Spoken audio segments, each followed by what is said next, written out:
Diz assim, todos acordaram? Habacuque 2, versículo 1 em diante.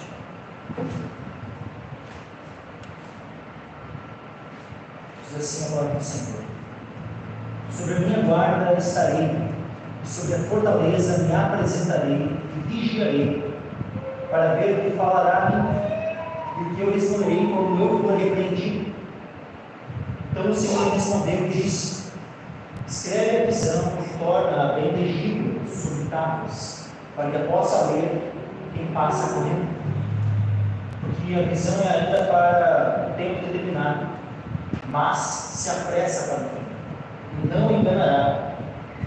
Se tardar, espera, porque certamente virá, não tardará. Eis que a sua alma está orgulhosa, não é reta nele, mas o justo pela sua fé viverá. Tanto mais que, por ser dado ao vinho, é desleal. Homem soberbo que não permanecerá, relarga como um inferno em sua alma, e é como a morte que não se farta, e ajunta assim todas as nações, e congrega assim todos os povos.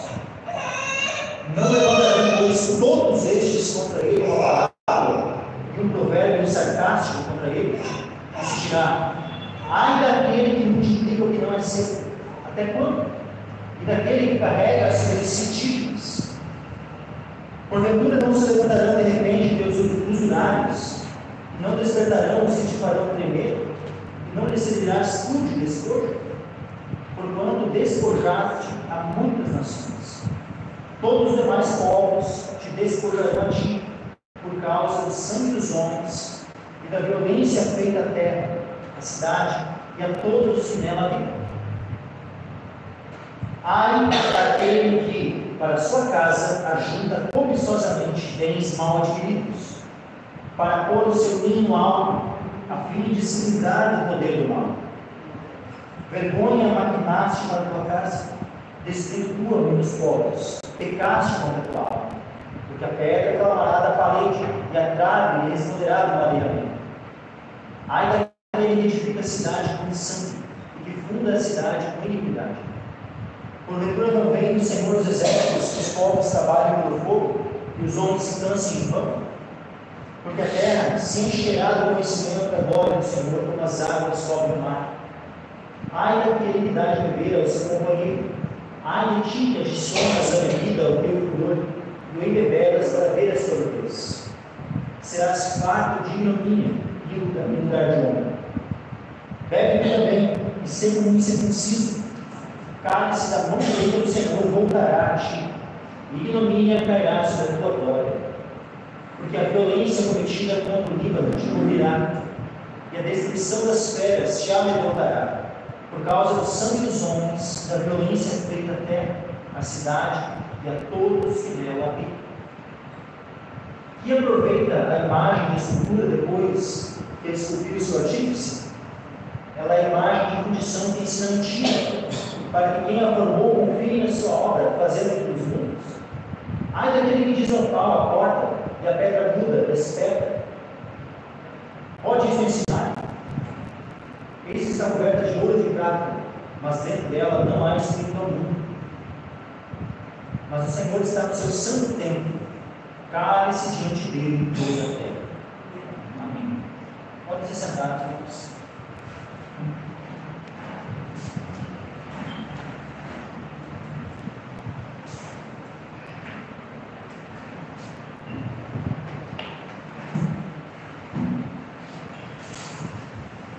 Estou dando continuidade à exposição do profeta Habacuque. Mas no último capítulo, ele se ensinou uma pergunta: se porventura por isso ele esvaziará a sua rede, não terá piedade de matar as nações continuamente? As perguntas se direcionam ao quê? Ou seja, Nabucodonosor, aquele que era o imperador, o rei da Babilônia, ele ia seguir destruindo os povos, matando toda a gente sem piedade, e continuar matando as nações continuamente. Ou seja, existe juízo. Deus havia dito que ia usar Nabucodonosor como juízo, mas ia ser isso continuamente assim, não ia ter um fim.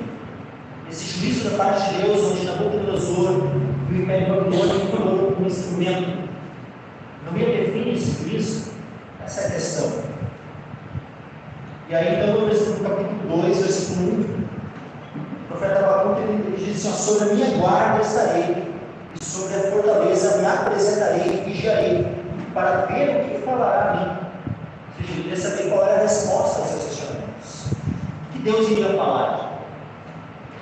Veja que ele começa: sobre a minha guarda estarei, sobre a fortaleza me apresentarei e vigiarei. Isso implica o que, irmãos? Uma paciência.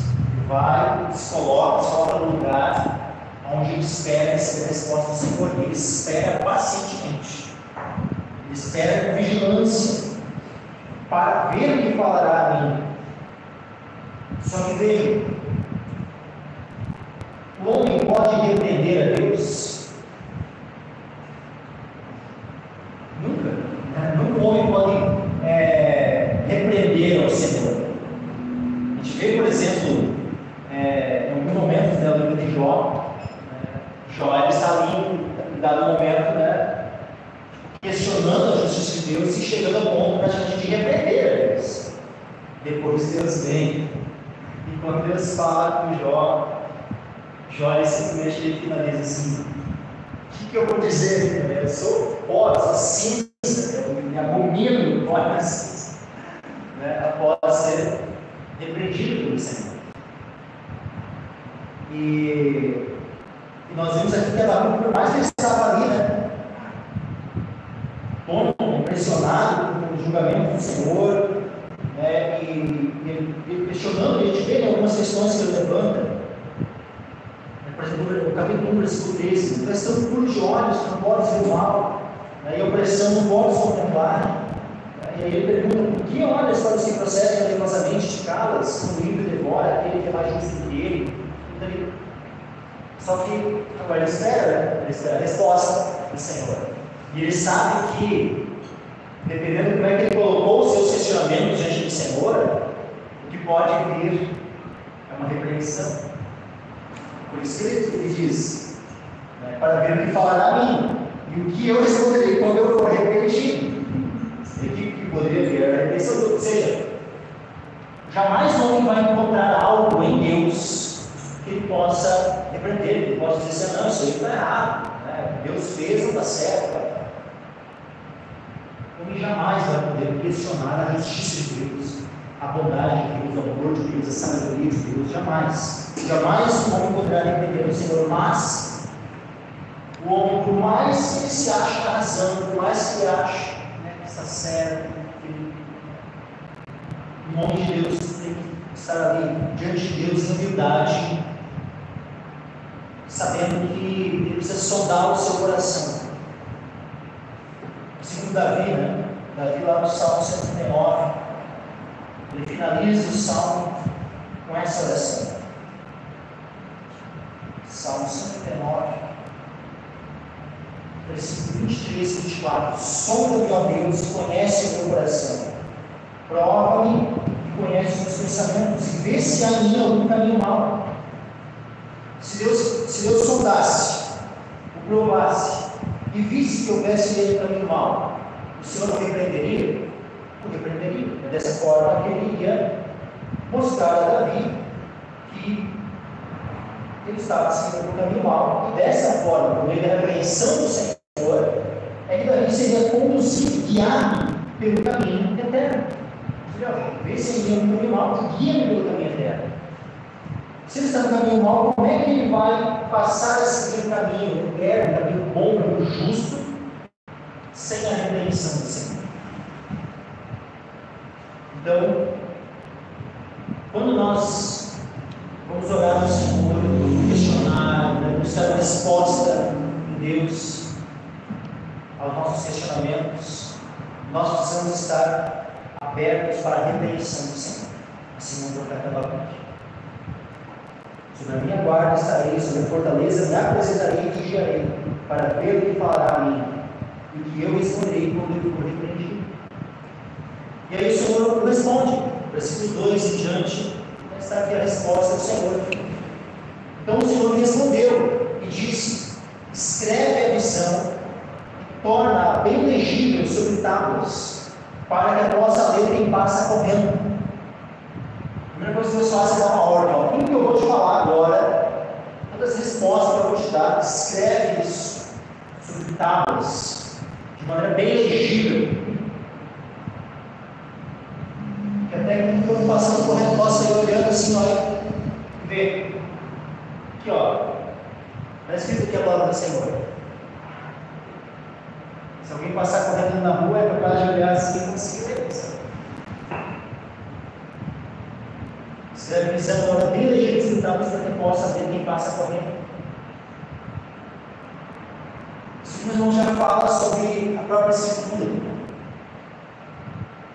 Escreve a visão de ordem legível sobre tábuas para que possa ler quem passa correndo. Tudo aquilo que Deus revelou, Deus quis que permanecesse para todas as gerações futuras, Ele mandou que fosse escrito. Quando Deus manda que algo seja escrito, é para que isso permaneça para sempre. E toda a palavra do Senhor dura para sempre. E a palavra do Senhor é legível. A gente vai dizer, não, mas eu preciso de uma. Se é uma versão meio difícil de ler, eu preciso de uma versão mais fácilzinha e tal. Deixa eu pegar uma NTLH. Deixa eu pegar uma Bíblia viva, uma mensagem, e assim por diante, né? Várias versões parafraseadas e tal. A palavra do Senhor, meus irmãos, ela é legível. Só que existe algo, nem todos os textos da Escritura eles são facilmente compreendidos. Existem alguns que são, sei lá, a criança recém aprendeu a ler, entende muito do que está na Escritura. Agora tem outros textos que pode estar ali. O seu doutor em teologia vai ter textos que vai ter uma dificuldade de interpretação.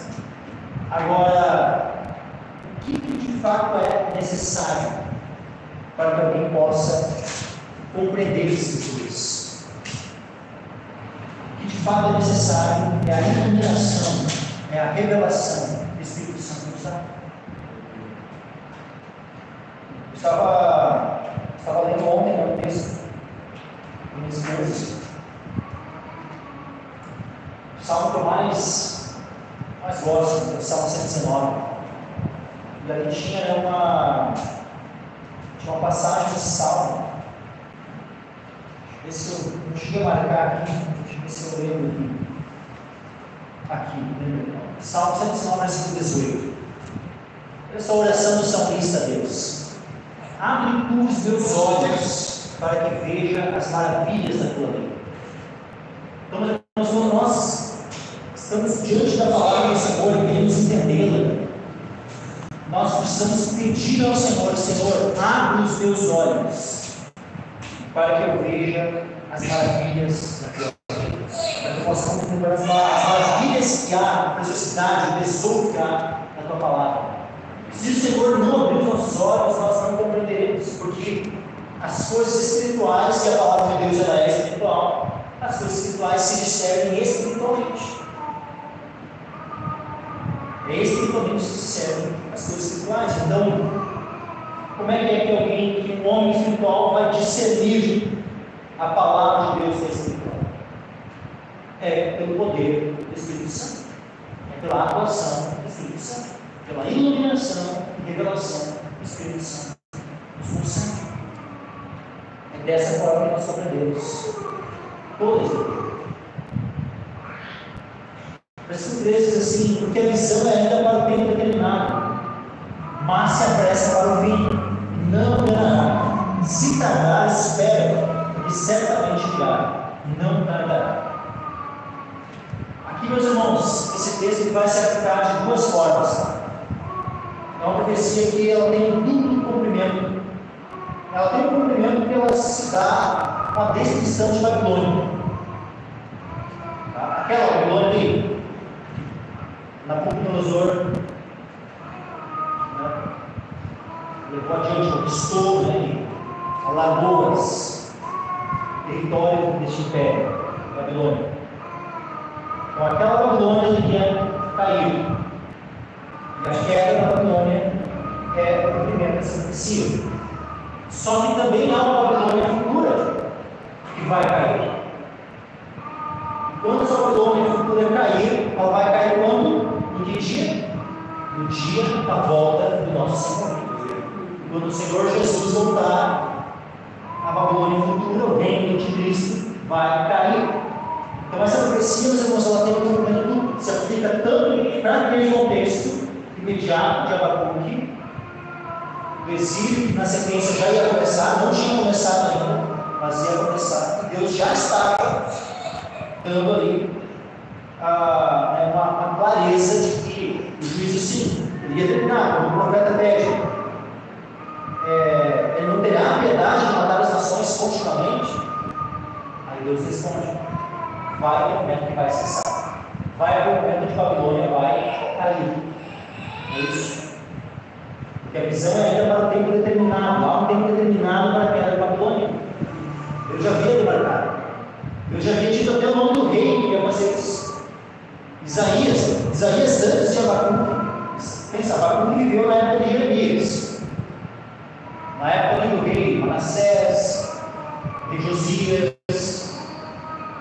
Agora, Isaías, ele escreveu muito tempo antes, 100, 150 anos antes. Isaías já profetizou sobre o que o Império Babilônico queria ver e conquistar. Só que Isaías, ele também já foi usado por Deus para profetizar também a queda de Babilônia.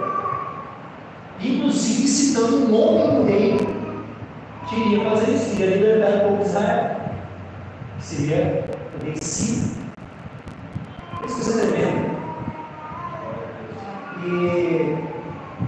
Então aqui, da mesma forma, Deus está confirmando essa profecia de que Babilônia, ela sim iria dominar, só que iria cair. Visão é ainda para o tempo determinado, mas se apressa para o fim, não irá. Se tardar, espera, que certamente virá, não tardará. Olha que interessante isso, né? Se tardar, mas depois diz não tardará.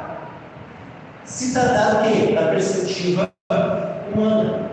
O homem pode chamar, mas está demorando, está tardando. Só que da perspectiva do Senhor, nunca o cumprimento da profecia está atrasado. Nunca, tipo assim, foi tarde demais. Não, sempre é no momento exato.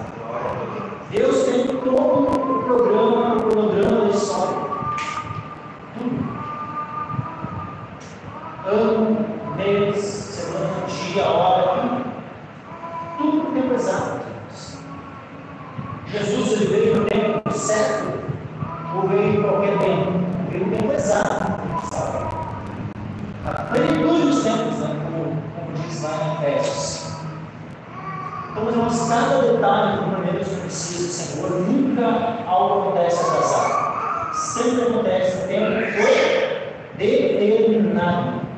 Vejam, porque a visão é ainda para o tempo determinado. Não é para um tempo indeterminado. Não é para um tempo que nem o Senhor sabe, né? Como os teístas abertos, né? Os hereges. É para um tempo determinado. Determinado por quem? Determinado por Deus. Deus é que determina as coisas. Cumprimento de tudo. E a visão é para um tempo determinado. Se apressa para o fim, não enganará. Se tratar da perspectiva humana, espera. Porque certamente virá, não tardará. Versículo 4: eis que a sua alma está orgulhosa, não é reta nele, mas o justo pela sua fé viverá. Aqui, meus irmãos, eis que a sua alma está orgulhosa, não é reta nele. Primeiramente, Nabucodonosor, o homem, né, cuja alma era orgulhosa, a alma que não era reta diante do Senhor. Mas isso aqui também, meus irmãos, é a realidade de todo ímpio, de todo pecador. Todo pecador, a sua alma está orgulhosa e não é reta nele. O que é dito? Deus concede graça aos soberbos. É isso que está escrito ali. É aos orgulhosos que Deus concede graça.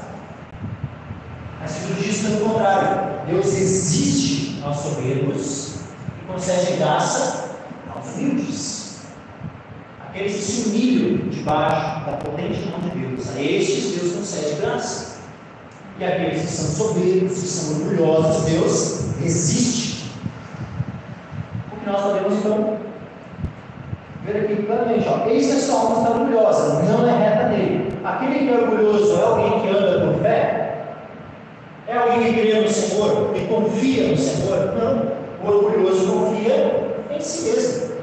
O orgulhoso é alguém que se estriba no seu próprio entendimento.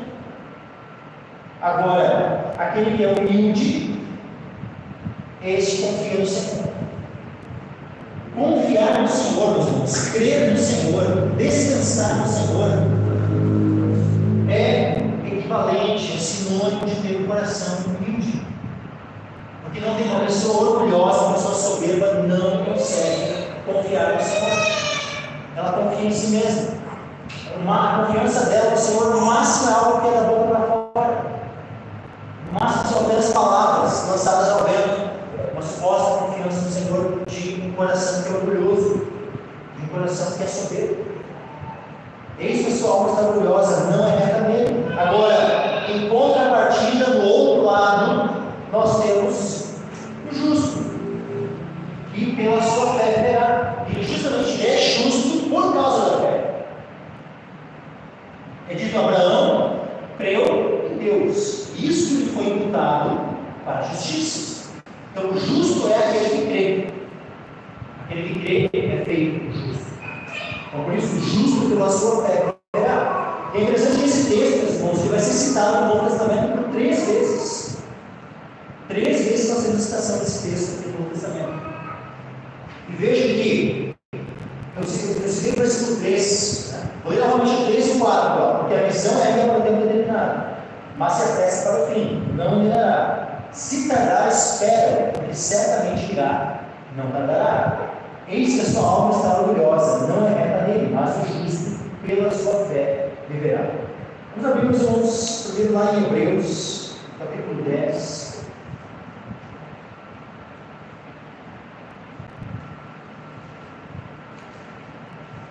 Hebreus, capítulo 10. Versículo 37.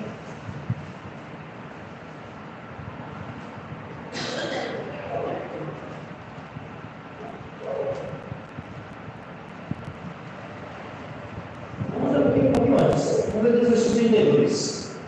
Hebreus 10, versículo 32.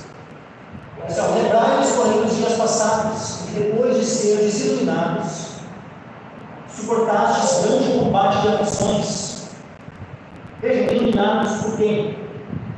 Iluminados pelo Espírito Santo. E aqui, meus irmãos, é um sinônimo de conversão. Quando é que nossos corações foram iluminados? No momento da nossa conversão. E nós fomos convertidos ao Senhor porque recebemos essa iluminação do Espírito Santo. 33. Em parte, fostes feitos espetáculo com vitupérios e tribulações. E em parte, fostes participantes como se assim foram tratados. Porque também vos compadecestes das minhas prisões, e com alegria recebestes o roubo dos vossos bens, sabendo que em vós mesmos tendes nos céus uma possessão melhor e permanente. Veja que a nossa esperança ela não está presa nos bens dessa terra. Porque aqui está falando que, o povo de Deus, tendo os seus bens roubados. Receber só, foi o roubo dos nossos bens. Mas isso era uma preocupação, era motivo de eles estarem assim desesperados? Não, irmãos. Porque sabendo que em vós mesmos temos nos céus uma posição melhor e permanente. Então o roubo dos bens aqui terrenos não iria deixar o povo de Deus desesperado.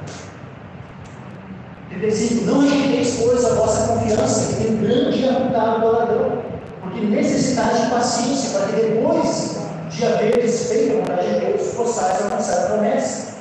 E aqui Paulo cita Abacuque, capítulo 2, versículo 3 4. Diz assim, porque ainda um pouquinho de tempo e o que há de vir virá e não tardará. Veja que ele está citando o cumprimento, que é o cumprimento final daquela profecia. Eu mencionei e enfatizei, eu já disse, né? Já falei do cumprimento final, mas eu enfatizei antes um pouco mais o aspecto lá daquela Babilônia, né? Regida por Nabucodonosor. Mas vejam que o propósito está aqui apontando para o cumprimento final, que é esse que vai se dar quando? Na vinda de Cristo. Então ele fala, eis, né? Porque ainda um pouquinho de tempo e o que há de vir virá e não tardará. Quem é esse que há de vir? É Jesus Cristo. Ele vai voltar. O que há de vir virá e não tardará. 38. Mas o justo viverá pela fé. E se alguém se retirar, a minha alma não tem prazer nele. Então Deus não tem prazer naqueles que apostaram da fé. Então aqueles que dizem, não é salvo só para sempre. Opa, o texto aqui diz assim, o justo viverá pela fé. Quando tiver firme na fé, tem vida eterna, tu tem segurança diante do Senhor. Tu pode, enquanto tu está firme na fé, tu pode afirmar com confiança, com convicção de que tu és salvo. Tu tem segurança da tua salvação. Tu tem certeza da salvação. Quando tu estiver firme na fé. Agora, aquele que quiser se retirar, aquele que quiser apostatar da fé, abandonar o Senhor, esse Deus vai lá e tem o compromisso de mantê-lo salvo, mesmo ele tendo apostatado, mesmo tendo se desviado. Não, porque a gente aqui, se alguém se retirar, a minha alma não tem prazer nele. E aí diz 39, nós, porém, não somos daqueles que se retiram para a perdição, mas daqueles que creem para a conservação da alma. Então nós nos mantemos firmes na fé. Firmes na fé do Senhor. Até o fim. Deus nos mantém, Deus nos preserva. Deus não nos entregue às nossas próprias vontades, nossos próprios caminhos, mas que sejamos conservados por Ele, nessa fé pela qual os justos vivem. Agora o apóstolo Paulo também cita esse texto lá de Abacuque, justo viverá pela fé, em Gálatas, capítulo 3.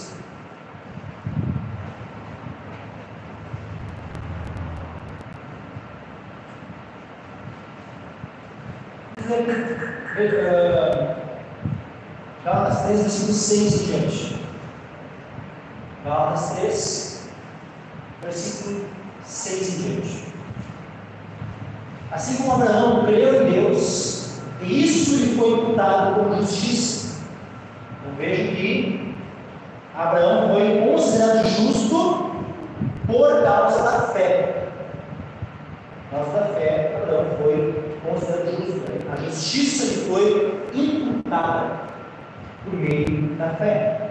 Assim como Abraão creu em Deus, e isso lhe foi imputado como justiça.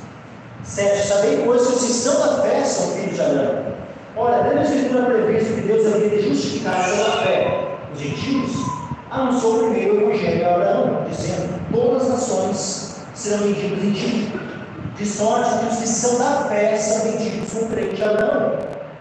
Todos aqueles, pois, que são das obras da lei, estão debaixo da maldição, porque está escrito: maldito todo aquele que não permanecer em todas as coisas que estão escritas no livro da lei para fazê-las. E é evidente que pela lei ninguém será justificado diante de Deus. Por quê? Aí Paulo cita Abacuque 2, versículo 4. Porque o justo viverá pela fé. Ele está citando um profeta. Um profeta do chamado, do Antigo Testamento.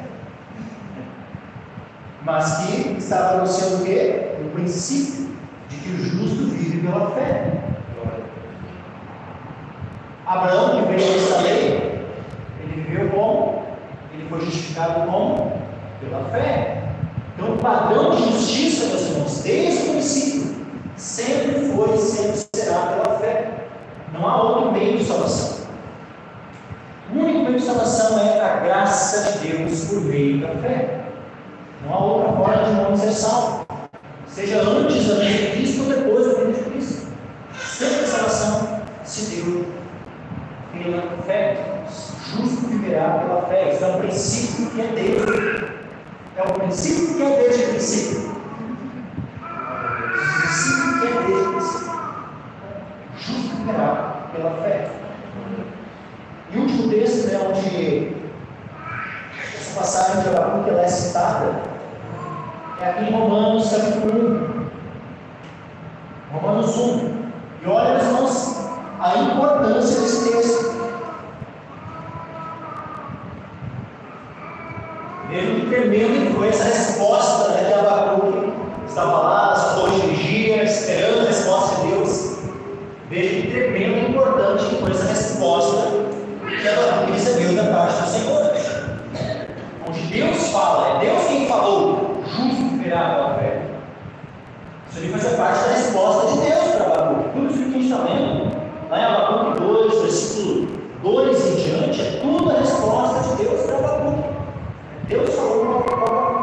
Não é Deus quem fala que o justo viverá pela fé. E aqui em Romanos capítulo 1, versículo 16 e 17, vai dizer assim: porque não me envergonho do Evangelho de Cristo, pois é o poder de Deus para a salvação de todo aquele que crê, primeiro de Deus e também do grego, porque nele se descobre a justiça de Deus pela fé. Porque nele se descobre a justiça de Deus de fé em fé, como está escrito: mas o justo viverá pela fé. E olha que interessante, meus irmãos, essa passagem aqui, especificamente os versículos 16 e 17 de Romanos, foi um texto que lá na época da Reforma Protestante, por exemplo, Martinho Lutero estava lá, ele dizia assim, quando ele lia, essa frase da justiça de Deus, versículo 17, porque nesse descobre a justiça de Deus. Quando ele lia essa frase, justiça de Deus, ele disse que chegava, o coração dele chegava a ficar até com uma certa ira, assim. Uma certa ira, por quê? Porque ele tinha muito medo de Deus.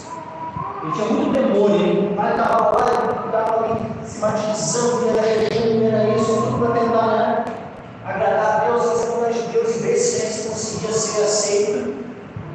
Qual é o meio que ele está tentando? Para chegar aos céus. São as obras.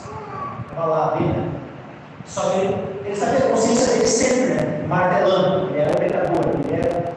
E aí, quando ele via que era uma peça da justiça de Deus, aquela senhora tirava alguma coisa assim, ele olhava para essa frase e para ele: justiça de Deus era a justiça pela qual Deus iria condená-lo, era a justiça pela qual Deus iria jogar o lado mais profundo do inferno.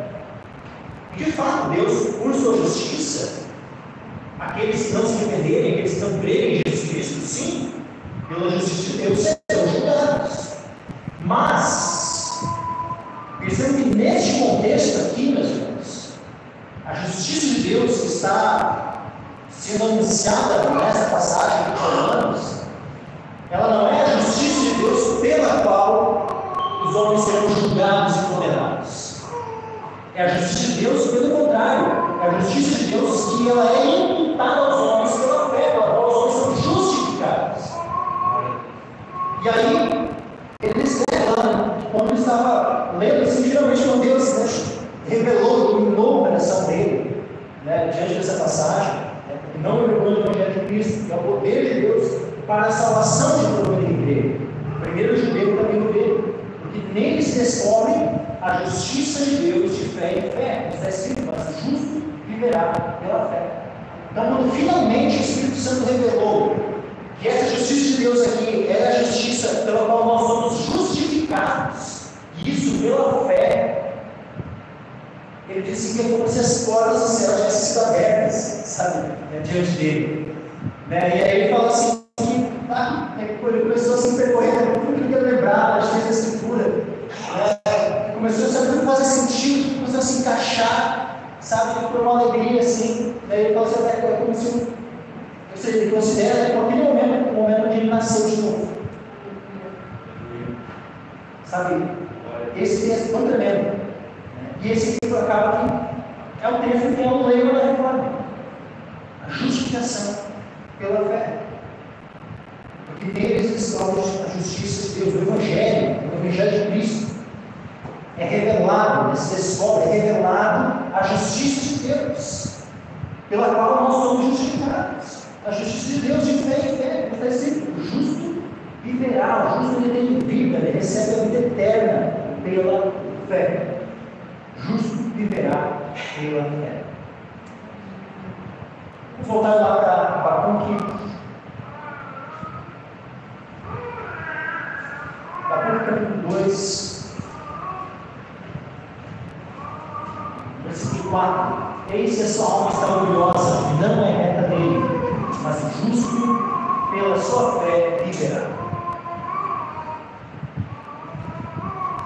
E nós precisamos viver por fé, andar por fé. Fazer tudo que nós façamos que seja por fé. Por quê? Porque tudo que não é de fé é pecado. Então, que nós venhamos, todas as nossas atitudes, todas as nossas ações, que nós fizermos ou deixarmos de fazer, que seja motivado pela fé. Pela fé. Que nós vivamos pela fé. Que tanto nós recebamos a vida pela fé, mas que também a maneira de viver seja norteada pela fé. Que o orgulho seja a nossa principal vigilância, meus filhos. Veja que nós temos uma oposição entre viver pela fé e o ter a alma orgulhosa. Então, meus irmãos, que a nossa principal vigilância seja contra o orgulho, o pecado do orgulho, da soberba.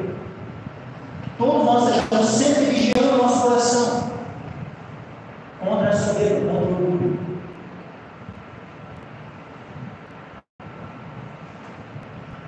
Versículo 5. Tanto mais que, por ser dado ao vinho, é desleal. Homem soberbo não permanecerá, que alarga como um inferno a sua alma, e é como a morte que não se farta, e ajuda assim todas as nações, e congrega assim todos os povos. Então vejam aqui, meus irmãos, vamos olhar hoje, esse texto, tudo que fala sobre a bebida. Vejam que aqui, nós temos uma menção ao vinho. E depois vamos ter novamente menções ao vinho.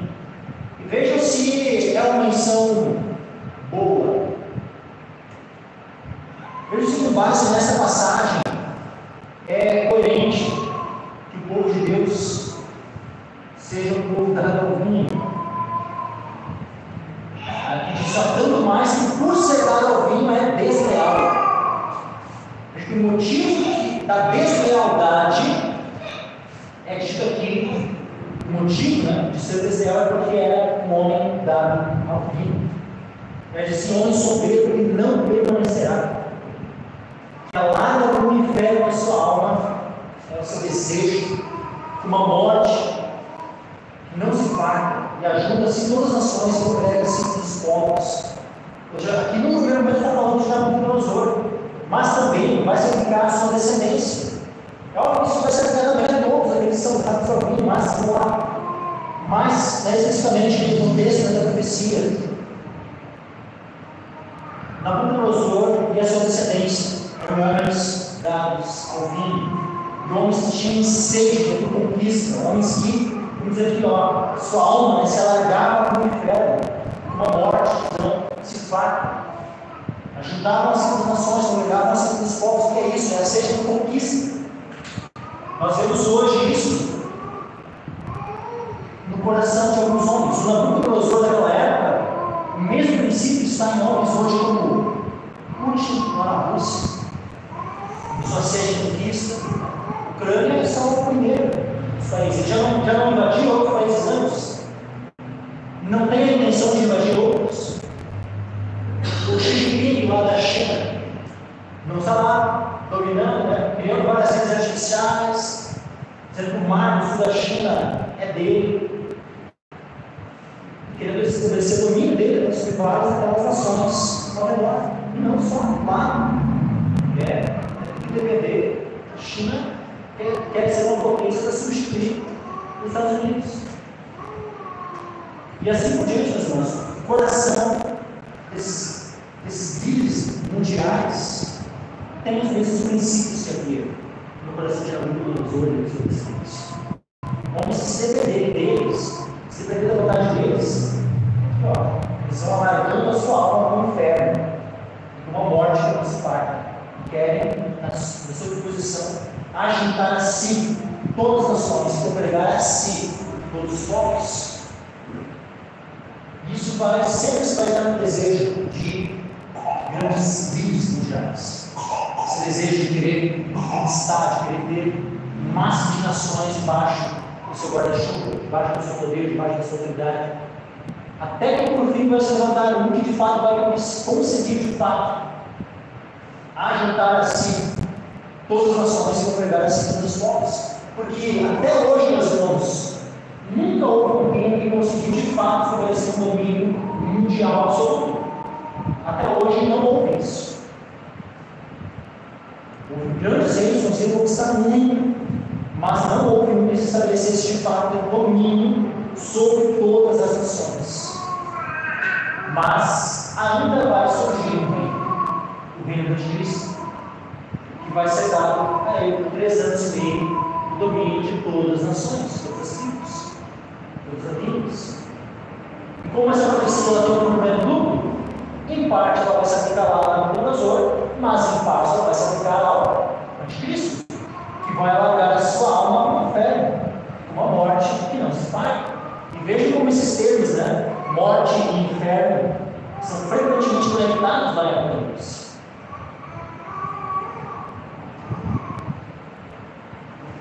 Versículo 6. Não levantarão, pois, todos estes contra ele uma parábola e um provérbio sarcástico contra ele?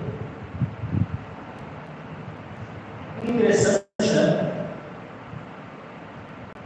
Não levantarão, pois, todos eles contra ele uma parábola e um provérbio sarcástico contra ele. Vejam que sarcasmo. O sarcasmo não está de todo excluído.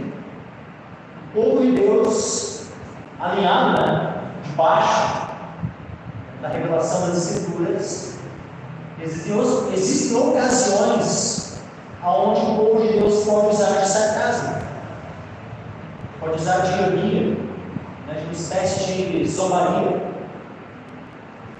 Veja Elias, quando estava lá no Monte Carmelo, ele viu lá os profetas de Baal, de Astarote lá do outro lado.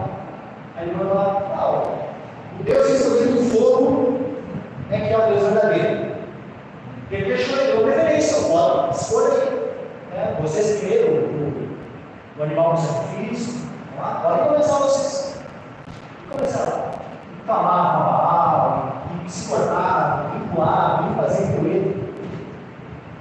Nada, silêncio. Aí daqui a pouco Elias começa a fazer o quê? Começa a usar de sarcasmo, começa a usar de ironia, começa a zombar os profetas de Baal. Fale mais alto, pode ser que o Baal esteja dormindo, ou que ele foi viajar. É sério, Elias fala isso mesmo, zombando os profetas de Baal. Aí foi, então, tempo lá, quando chegou no final do momento, se eu não me engano, era meio da tarde, umas 3 da tarde. Ele diz, cessou, ele fez lá, edificou novamente o altar do Senhor, fez uma vala bem funda ao redor do altar, e disse, tragam água. Água e fogo é duas coisas que não combinam, né? Água e fogo, é aqui. Botou a lenha, pegou o animal, o sacrifício, né? Imolou o animal, botou o animal em cima, desceu com o caos. Mas ele pega e manda para a água. Você vai molhar tudo. Não molhou o animal, molhou a lenha, molhou. Traga mais água. Até que encheu tudo daquele vale que estava na volta, se encheu de água. E ele ora ao Senhor, e imediatamente o Senhor descende por fogo. O fogo consome, o holocausto consome inclusive as pedras do altar. E aí o povo todo estava observando a volta, né? Se prostrou, olha, só o Senhor é Deus, só o Senhor é Deus. E os profetas de Baal, recebeu a pena capital.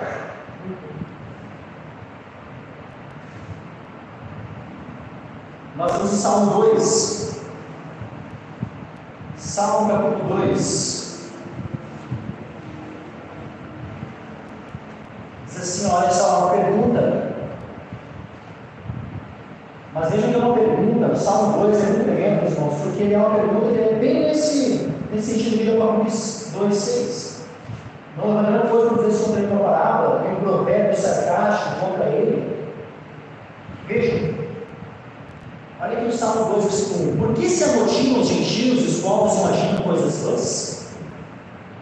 Os reis da terra se levantam e os governos consultam juntamente contra o Senhor e contra o seu ungido, dizendo: rompamos as ataduras e sacudamos de nós essas cordas. Olha o versículo 4. Aquele que habita nos céus se irá, o Senhor zombará deles, e então lhes falará na sua ira e o seu furor os culpará. Veja, Deus zombará pensamentos, homens que imaginam, que podem fazer a sua própria vontade, e assim, Deus não tem nada a ver com isso, Deus não vai interferir.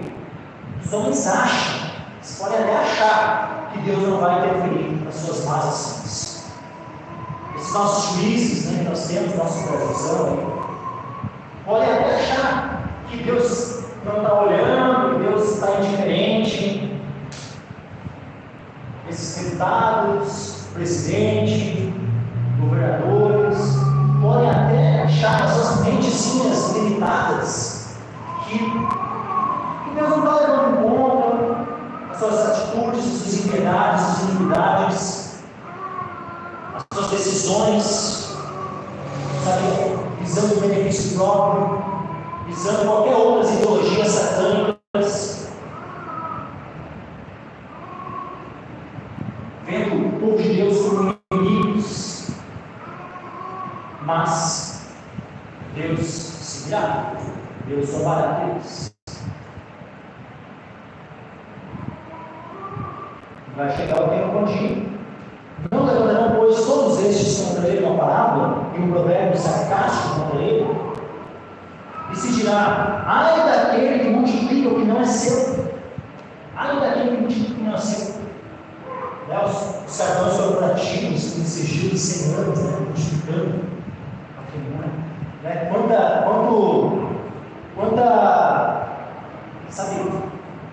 corrupção, quanto esquema para se ajuntar dinheiro, para se ajuntar um dinheiro que não é seu. Esse é o ponto. Olha só isso, meus irmãos. Ai daquele que multiplica o que não é seu. Ai daquele. Então todos esses estão multiplicando os seus bens com aquilo que não é seu, ou seja, não é fruto do seu trabalho, é fruto de roubo, é fruto de, falcaturas, de crimes, de tudo isso que Deus está olhando, irmãos. Ai daquele que multiplica o que não é seu, porque é Deus que está falando, irmãos. Veja, tudo isso aqui é a resposta de Deus para Abacuque, é a resposta de Deus para nós também. Ai daquele que multiplica o que não é seu. Até quando? Até quando? A gente pode se perguntar, até quando que eles vão continuar multiplicando os seus bens de maneira fraudulenta? E daquele que se carrega sobre si, daquele que carrega sobre si dívidas. Ai destes, ai daqueles. Aqui, meus irmãos, eu também quero chamar a atenção para esse final do versículo 6. Daquele que carrega sobre si dívidas, ou que se carrega dívidas sobre si. Nós precisamos vigiar, meus irmãos, porque não é um princípio bíblico nós ficarmos devendo para todo mundo. Podem existir situações onde um cristão vai acabar estando em dívida com alguém, mas qual é o princípio bíblico? Romanos 14, Romanos 14. Perdão, Romanos 13.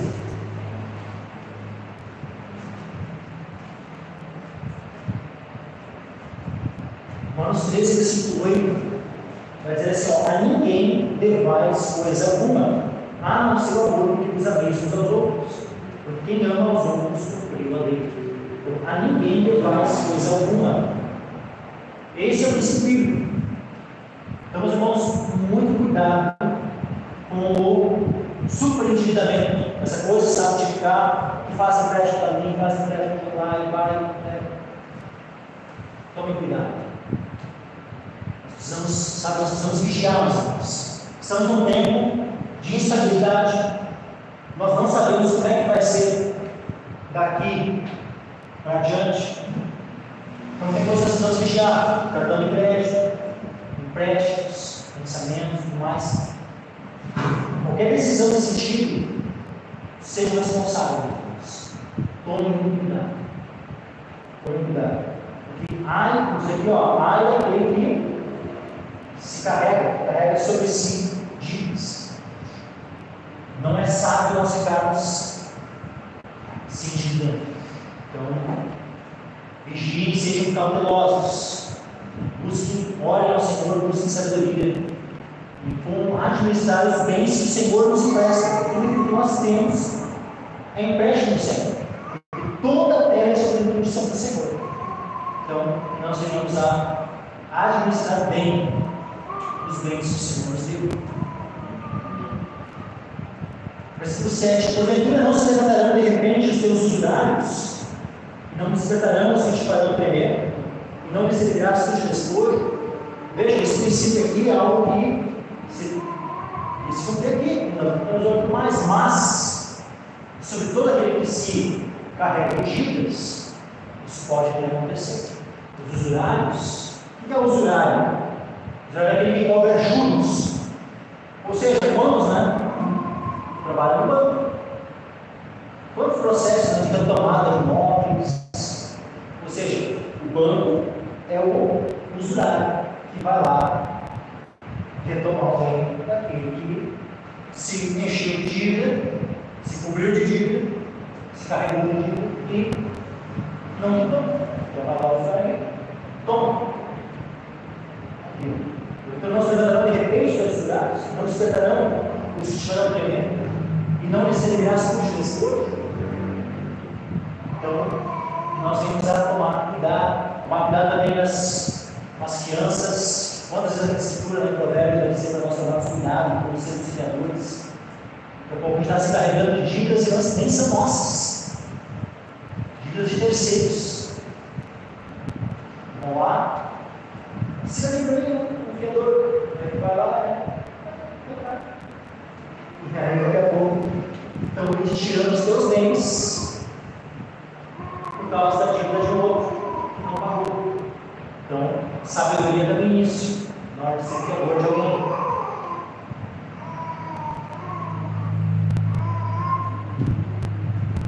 Mas aqui no caso, Nabucodonosor e seus descendentes seriam despojados. Os povos que eles haviam espoliado seriam seus espoliadores, seus despojadores. Versículo 8: porquanto despojaste, porquanto despojaste a muitas nações, todos os demais povos te despojarão a ti, por causa do sangue dos homens, da violência feita à terra, à cidade e a todos que nela habitam. Veja que Nabucodonosor, ele, de maneira especial, a quem ele atingiu? Ele atingiu muitos povos, mas ele conquistou a terra de Israel. Ele fez violência à terra. Olha o final do versículo.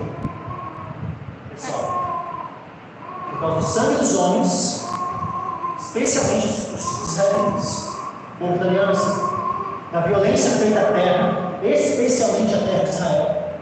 Passa para o próximo.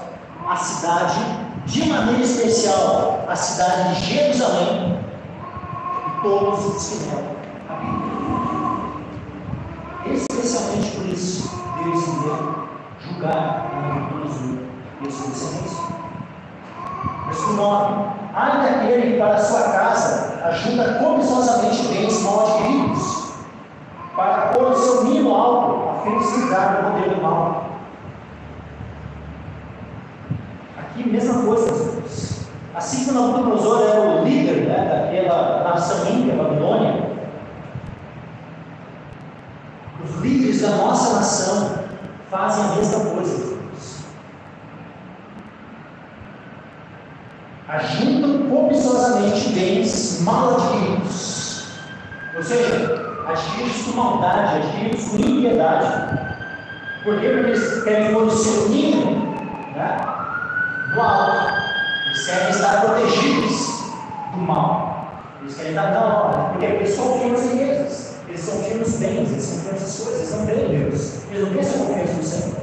Então eles acham, não, vou preparar, né?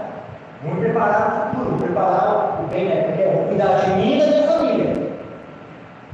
Quantos políticos, né, que não têm esse princípio, né? Eles têm que cuidar de si e da família deles. Estavam nesse dia conversando sobre esse aspecto. Os políticos que fazem, não, eu faço isso por mim e para minha família. Exatamente, eles querem pôr o seu ninho no alto, onde eles e os seus filhotinhos vão estar ali bem protegidos. Só que ai daquele que para sua casa junta cobiçosamente bens mal adquiridos. Uma coisa é aquele que vai lá com trabalho duro, no sol do seu rosto, lá compra sua casa, compra os bens que possui de maneira justa. Por mais que o seu coração não pode estar nisso, mas não há problema, não é um pecado. Uma pessoa ter a sua casa, ter o seu carro, desde que o seu coração não esteja no dinheiro, nos bens, a sua confiança não esteja nessas coisas, isso em si mesmo, ter o bem, possuir esses bens, não é um pecado. Agora, adquirir esses bens por causa de uma motivação de cobiça, e especialmente ainda usando de ardite, sabe, de maneiras ilícitas, pecaminosas, maldosas de conseguir esses bens, vai ter um ai da parte do Senhor. Todos aqueles que têm um ai da parte de Deus deveriam tremer. Aí diz assim, ó, eles querem se livrar do poder do mal, né? Só que justamente eles estão atraindo o mal para si. Ao se tentar livrar do mal, é onde eles estão sendo o alvo de todo o juízo de Deus. Versículo 10: vergonha maquinaste para a tua casa. Vejam, eles estavam pensando que estavam maquinando ali a proteção da sua casa, mas estão maquinando a vergonha para a sua casa. Essas maquinações vão trazer vergonha para a sua casa. Diz assim, ó, destruindo tu a muitos povos, pecaste contra a tua alma. Todos esses impérios que tentam conquistar outros reinos, que vão lá, nação após nação, vão derrubando, conquistando, matando, para se acumularem de bens de poder, vão receber o juízo da parte do Senhor. E olha só esse 11, mesmo que não tenha nenhuma testemunha viva, para poder denunciar e dizer o mal que fizeram, Deus nos disse, versículo 11, porque a pedra clamará da parede e a trave responderá do madeiramento. Ou seja, os próprios bens que ele adquiriu vão servir de testemunha contra ele.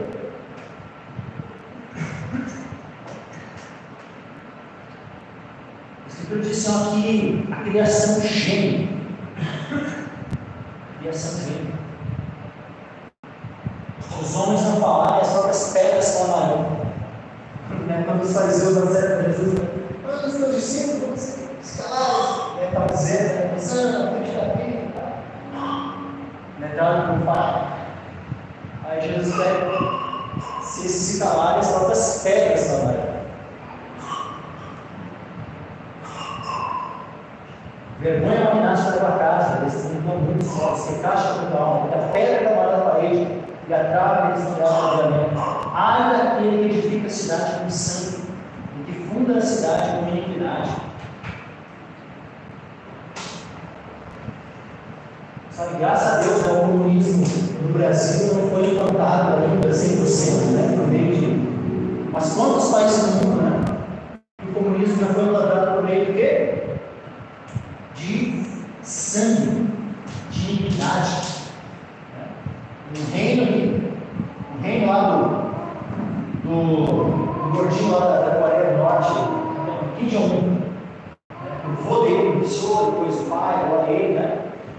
É um reinado que foi implantado como? Foi implantado por meio de derramamento de sangue.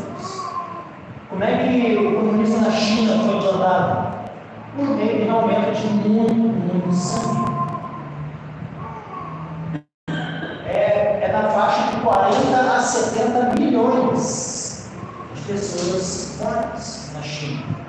Isso é o custo das vidas que sobre o qual essa nação comunista foi adquirida. Ou seja, o sistema comunista na China foi dessa forma. A União Soviética também na faixa de 30 a 40 milhões de mortes, quanto sangue foi derramado. E assim por diante, Cuba, aqui, né? Nossa, os Américas, olha a Venezuela ali. Quantos tipos, sabe, de quantos lugares onde, sabe, essas ditaduras, eles vão mudando, né? Fundam seus reinados em base no sangue, mas tudo isso Deus vai cobrar. Nada nos vai ficar bom. Ai daquele que edifica a cidade com sangue e funda a cidade com iniquidade. Porventura não vem do Senhor dos Exércitos, que os povos trabalhem pelo fogo e os homens se cansam em vão? Vejam aqui, meus irmãos. O que iria acontecer com Babilônia? Cidade lá, né? Belíssima. Diz lá que uma das 7 maravilhas do mundo antigo era os jardins suspensos lá na Babilônia. A cidade é uma coisa belíssima, assim, muito impressionante, imponente. Uma cidade que foi edificada, construída. Só que aqui diz aqui, porventura não vem do Senhor dos Exércitos, ou seja, não foi determinado pelo Senhor que os povos trabalhem pelo fogo ou para o fogo. Porque tudo aquilo que os povos estavam edificando lá na Babilônia ia ser queimado. Onde está a cidade de Babilônia hoje? Restam meras ruínas, porque nem tem mais cidade mesmo. Lá onde que era a Babilônia, hoje nem existe uma cidade, só existem ruínas. Então tudo aquilo que foi edificado, que os homens trabalharam, qual foi a finalidade? Qual foi o fim? Fogo. Portanto, não vem do Senhor dos Exércitos, que os povos trabalham pelo fogo e os homens se cansam em vão. E tudo que fizeram vai permanecer. Foi destruído pelo fogo. E tudo, meus irmãos, que os homens façam nessa terra, aqueles que não forem salvos estão trabalhando pelo fogo. Literalmente, porque qual vai ser a herança daqueles que não forem salvos? Não é o fogo eterno? Então não estão trabalhando pelo fogo. O salário do pecado não é a morte, e a morte que, digamos, temos segunda morte. O que é a segunda morte? Não é o lago do fogo? Então os homens trabalham, são gananciosos, sabe, têm o seu amor por dinheiro, e vão lá e a vida toda constroem em cima, sabe, de princípios errados, com a fé no dinheiro, com a fé em qualquer outra coisa, menos em Cristo. Então, por fim, estão trabalhando para o quê? Para ver que os povos estão trabalhando pelo fogo. Que coisa terrível isso, irmãos. Vamos dedicarem tanto tempo, esforço, diligência, e por fim é tudo em vão. Pior, estão trabalhando pelo fogo.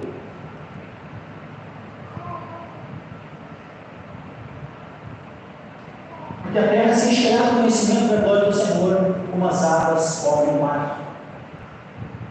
Babilônia vai ser queimada. A gente já viu lá em Apocalipse, né? Que a fumaça da sua destruição sobe pelos séculos dos séculos.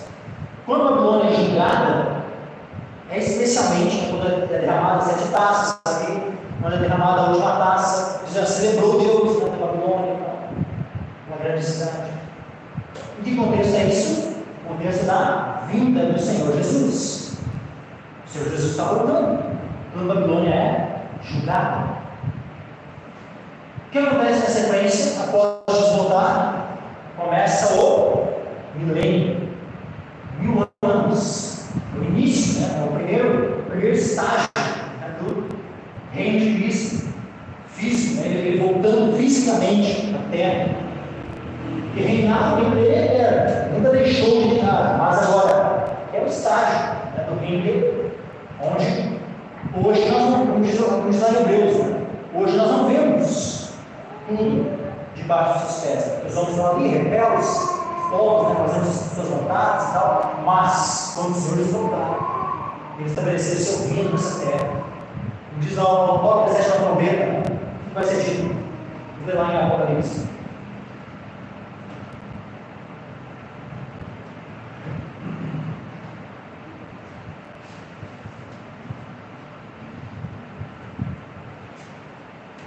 Apocalipse 11, versículo 15. O sétimo anjo tocou a sua trombeta, e houve no céu grandes vozes que diziam: os reinos do mundo vieram a ser de nosso Senhor e do seu Cristo, e ele reinará para todo sempre. Então vejam que aqui, quando Jesus volta ao toque da sétima trombeta, ele inicia então um milênio. E quando Jesus estiver reinando nessa terra de 1000 anos, é aqui que se cumpre essa profecia, meus irmãos. Versículo 14: porque a terra se encherá do conhecimento da glória do Senhor, umas águas cobrem o mar. Veja que essa profecia aqui ela é citada também em Isaías. Isaías capítulo 11. Isaías 11 está claramente falando do milênio. Ele aqui, ó, Isaías 11, versículo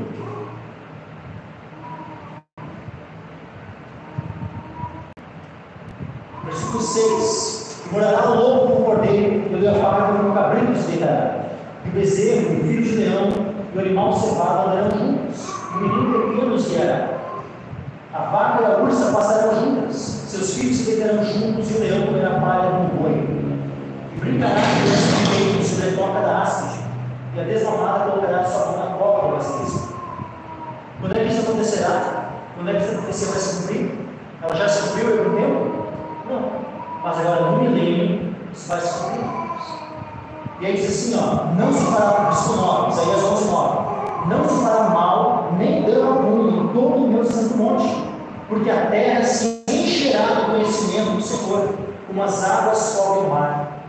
E acontecerá naqueles dias que a raiz de Jessé, a qual estará posta por estandarte dos povos, será buscada pelos gentios, e o lugar do seu repouso será glorioso. Então aqui, quando é que se cumpre isso no milênio? Então aqui Abacuque 2,14 também está apontando para esse tempo do milênio. 15: voltam os ares.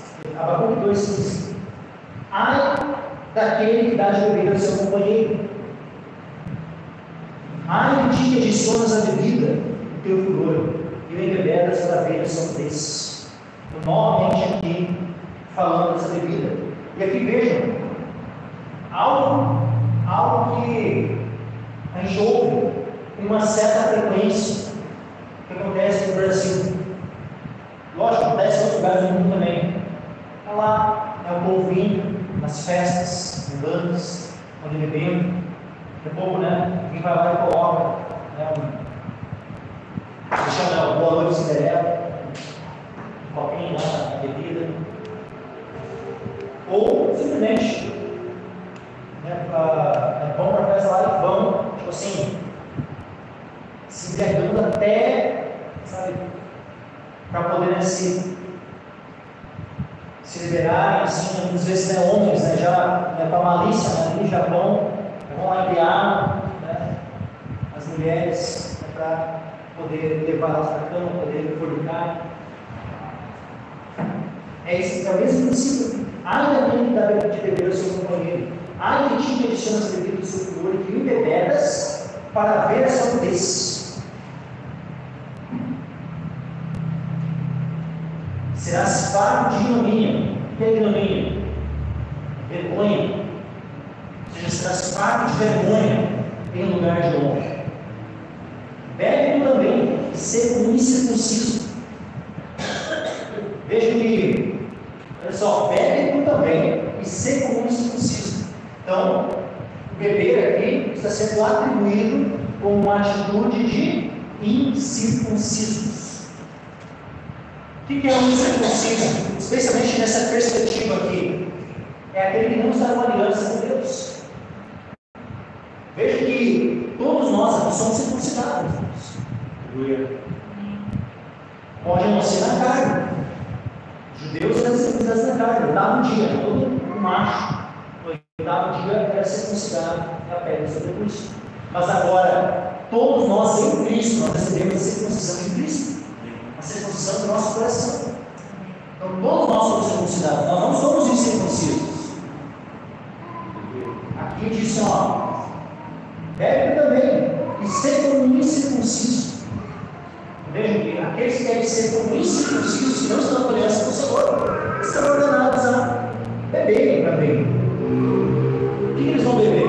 De maneira especial, o cálice da mão direita do Senhor voltará a ti. Deus vai dar de beber a todos aqueles que são circuncisos. Ignomínia cairá sobre a tua glória. Aqui, meus irmãos, esse ignomínia aqui, no final do versículo, ela é uma palavra que ela se traduzida bem, assim, bem literalmente. Tá? Ela poderia ser traduzida como vômito ignominioso, ou vômito vergonhoso. Literalmente, aqui é uma ignomínia que está ligada ao vômito. Então, ignomínia ou um vômito vergonhoso cairá sobre a tua glória. É como se eu dissesse assim, tu deu de beber aos outros para contemplar a sua nudez, e agora tu vai ter em troca sobre ti é a vergonha, o vômito sobre ti. É isso. O que nós vemos? Olha que coisa interessante. O descendente de neto de Nabucodonosor, Belsazar, lá na época de Daniel. O que ele faz? Ele se junta com 1000 dos seus grandes e faz um banquete e se embebeda. E quando já estavam cheios de vinho, eles estavam bêbados, ele manda trazer os cálices, as taças, tudo aquilo que era, os objetos, os utensílios do templo do Senhor, para que bebessem dentro daqueles utensílios. Ele estava ali afrontando ao Senhor por meio dessa atitude. E naquele mesmo dia que eles tomaram essa atitude, naquela noite de embriaguez, naquela noite de festança, onde eles estavam zombando de Deus, e eles fazendo isso, eles estavam dando glória aos seus ídolos. É só a gente ler aqui o Daniel, capítulo 5, Daniel 5, versículo 21, o rei Belsazar deu grande banquete a 1000 dos seus senhores, bebeu vinho na presença dos 1000. Havendo Belsazar provado o vinho, mandou trazer os vasos de ouro e de prata que Nabucodonosor, seu pai, tinha tirado do templo que estava em Jerusalém, para que bebessem neles o rei e seus príncipes e suas mulheres e concubinas. Então trouxeram os vasos de ouro que foram tirados do templo da casa de Deus, que estava em Jerusalém, e beberam neles o rei e seus príncipes e suas mulheres e concubinas. Beberam o vinho e deram louvores aos deuses de ouro e de prata, de bronze, de ferro, de madeira e de terra. Na mesma hora apareceram os dedos de mão de homem, e escreviam de fronte do castiçal na caiadura da parede do palácio real. E o rei via a parte da mão que estava escrevendo.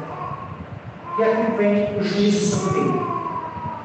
Daniel é chamado, aliás, ele chama, todos os encanadores, magos, fala para ver o que está escrito ali. Ele foi muito temeroso. Ninguém soube dizer. Mas a mãe dele vai lá, tem o Daniel, vai saber. Chamaram Daniel. Daniel vai lá, repreende ele. Interessante que Daniel, quando ele falou com Nabucodonosor algumas vezes, nós vemos uma mansidão na maneira de ele falar com Nabucodonosor. Nós vemos um cuidado, quando Daniel falava. Mesmo quando ele repreendeu Nabucodonosor, ele repreendeu Nabucodonosor com um certo. Nós percebemos um certo cuidado, uma certa honra, por causa que ele era o rei. Mas agora, nesse caso aqui, o Belsazar, quando Daniel chega, leia depois o texto, eu não vou ler aqui. Mas veja que Daniel, nós não vemos aqui a mesma mansidão que o Daniel falou com o Nabucodonosor, nós não vemos aqui o Daniel falando com o Belsazar. Nós vemos aqui muito, bem mais seco, mais, sabe, uma repreensão bem mais dura sobre o rio Belsazar. E por fim, veja que no final de Daniel 5, o que é dito? Capítulo 5, versículo 30. Naquela noite foi morto Belsazar, rei de Salões. Porque eles foram invadidos naquela mesma noite. Sabe o que estava acontecendo? Eles estavam dando banquete ali, festejando, porque eles achavam que Babilônia nunca seria invadida. Isso é nenhuma. Eles estavam bem tranquilos. Eles já estavam cercados. Os exércitos já tinham cercado a Babilônia. Só que eles estavam lá, dando uma festa. Esse povo aí nunca vai conseguir ser invadido. Eles estavam confiando que a fortaleza, os muros eram tão altos, grossos e tal, que nunca seriam invadidos. E naquela mesma noite, eles foram invadidos e o rei Belsazar morreu. Naquela mesma noite de banquetes, de vinho, de embriaguez, o Senhor fez cair a ignomínia, vão sobre sua glória. Porque a versículo 17, porque a violência, Abacuque 2, 17, porque a violência cometida contra o Líbano descobrirá, e a destruição das feras já levantará, por causa do sangue dos homens, da violência fez a terra, a cidade e a todos que nela habitam. Veja que ele está repetindo novamente os últimos. A violência, pessoal, por causa do sangue dos homens, da violência feita a terra, a cidade e a todos que nela habitam. Especialmente, mais uma vez, a terra de Israel, a cidade de Jerusalém e a todos os que nela habitam. Isso é repetido duas vezes. E era principalmente esse o motivo do julgamento. E aí, por fim, meus irmãos, 18. Que aproveita a imagem de escultura depois que a esculpiu o seu artífice? Ela é a imagem de fundição, que ensina mentira para quem a formou, para que quem a formou confie na sua obra, fazendo os mundos. Então, assim, que proveito vem disso? Que proveito vem que um homem faz a imagem de fundição? Uma coisa que o que ensina a imagem de fundição? Ensina a mentira, não ensina a verdade. Não é um argumento dizendo assim, olha, eu já ouvi que no catolicismo o uso de imagem de escultura seria, num primeiro momento, lá, sim, voltando, né? Quarto, quinto século, quando começou a se discriminar pelo uso de imagem de escultura. Inicialmente, o argumento é que não era até para ensinar mais facilidade. Aí o povo iletrado, o povo que não sabe ler, ele olha para as imagens e consegue aprender com mais facilidade. Só que o que é que o texto diz? Que aproveita a imagem de escultura depois que esculpiu o seu artífice? Algo proveito disso? Deus pediu para que se fizesse imagem de escultura? É Deus pediu para que se fizesse. Deus não pediu. Diz aqui que é Deus, vejamos não se é Deus falando. Deus fala que aproveita a imagem de escultura depois que esculpiu o seu artífice. Ela é a imagem de fundição que ensina a mentira. Uma imagem de escultura não ensina a verdade, mesmo para fazer um princípio pedagógico. Não importa se o homem acha que vai ser um princípio pedagógico. Por fim, virou, durante todos os séculos, idolatria, não pedagógica. Idolatria. Eu lembro a casa de quem que eu estava, ele estava ligado nessa televisão, ele estava lá, o padre Marcelo Rossi, olhar na frente da imagem, segura ali, e fazer a dança dele e tal. O que é isso? O que é isso na idolatria? Se prostrar perante um pedaço de uma escultura. Fico pensando o que Maria, a mãe do nosso Senhor, sabe quão triste eu ia ficar se ela visse alguém fazendo uma imagem de escultura dela e se prostrando e fazendo oração. Fico pensando, sabe, Pedro, Paulo, os apóstolos, sabe, os servos do Senhor, assim, ó, se eles vissem uma pessoa fazendo uma imagem para Deus, se prostrando, fazendo uma oração para eles. Fico pensando assim, o quão, sabe, eles ficam horrorizados Se o anjo, ele não era a escultura do anjo, não era a imagem do anjo, era o próprio anjo. O João vai lá, se prostra, imediatamente orou. Eu sou conservo teu, não faz isso, adora só a Deus. Não era nem a escultura do anjo, era o próprio anjo. Se o Pedro, quando o Cornélio vai lá, né, diz, o Pedro vai lá, chegando o Cornélio, vai lá, se prostra diante de Pedro. O Pedro levanta de cada vez seu homem. Aí agora o Pedro, depois de morto, será que Pedro aceitaria que alguém se prostrasse para a imagem dele? Misericórdia, meus irmãos. Misericórdia. Versículo 19. Ai daquele que diz ao Paulo, acorda, e a pedra muda, desperta. Ou seja, ai daquele que fala com um pedaço de gesso, um pedaço de pau, um pedaço de gesso. Não importa qual é o meio pelo qual foi feito o livro. Ai daquele que diz ao Paulo, acorda, e a pedra muda, desperta. Pode isso ensinar? Pode isso ensinar uma pergunta? Não pode. Eis que está coberta de ouro e de prata, mas dentro dela não há escrito algum. E a recente foi dito antes, no 18. Ela é a imagem de fundição que ensina a mentira. Então a única coisa que uma imagem de fundição pode fazer, uma imagem de escultura pode fazer, é ensinar a mentira. Só isso. Ensinar a verdade não pode. E por fim, meus irmãos, versículo 20. Mas o Senhor está no seu santo templo. O Senhor não é representado por imagem de escultura. O Senhor proibiu que se fizesse qualquer imagem daquilo que está nos céus, que está na terra, debaixo da terra, nos mares, não importa, qualquer imagem para representar a Deus vivo. Deus proibiu terminantemente. Por quê? Porque onde está o Senhor? O Senhor pode estar representado por alguma coisa? O Senhor está contigo em qualquer coisa? Não. O Senhor está no seu santo templo, nos céus. Cale-se diante dele toda a terra. Vai haver um dia onde Deus ele vai trazer tudo a juízo. Temos, quando é aberto o sétimo selo, Deus, é dito que se fez silêncio no céu por meia hora. Por que se faz silêncio no céu por meia hora quando o último selo é aberto? É porque o juízo de Deus vai ser estabelecido. Deus vai julgar a terra. E é interessante que nós vemos aqui, né? O justo viverá pela fé especialmente no quê? Na obra de Jesus Cristo, no seu sacrifício, na sua vida, na sua morte, na sua ressurreição. Posteriormente, nós temos aqui uma referência à vida do Senhor e também ao milênio, ao seu milênio. E por fim, meus irmãos, aqui nós temos uma referência ao próprio juízo final. Mas o Senhor está no seu santo templo, cale-se diante dele toda a terra. Todos vão ter que se calar diante do Senhor. Ninguém vai poder falar algo, ninguém vai poder repreender o Senhor, ninguém vai poder questionar o Senhor. Diante do Senhor, todos se calam. Somente a verdade do Senhor é absoluta.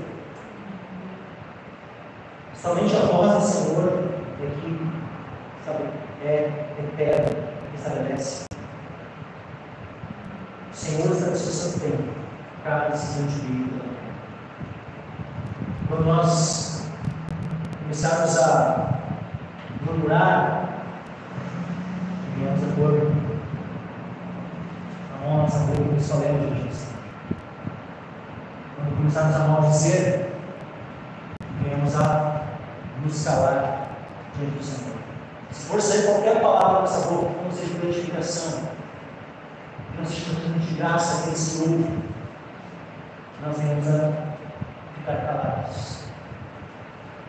Cale-se diante dele todo o tempo.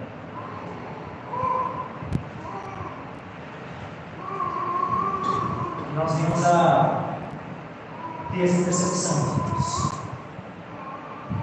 Tudo que está acontecendo, um dia vai ser trazido a juízo. Todo esse mal que nós temos visto, todas as injustiças que nós temos visto, tudo isso Deus vai trazer Deus vai trazer a luz, Deus vai trazer a juízo. Tudo aquilo que os homens hoje, falam, todas as mentiras, todas as distorções, todas as ideologias terríveis deste mundo, ideologias satânicas, todas as culturas, né, diversas, as culturas de diversidade e tudo mais, que hoje tentam fazer tanto barulho, mas vai chegar o dia onde toda a terra será calada diante do Senhor. Nós vamos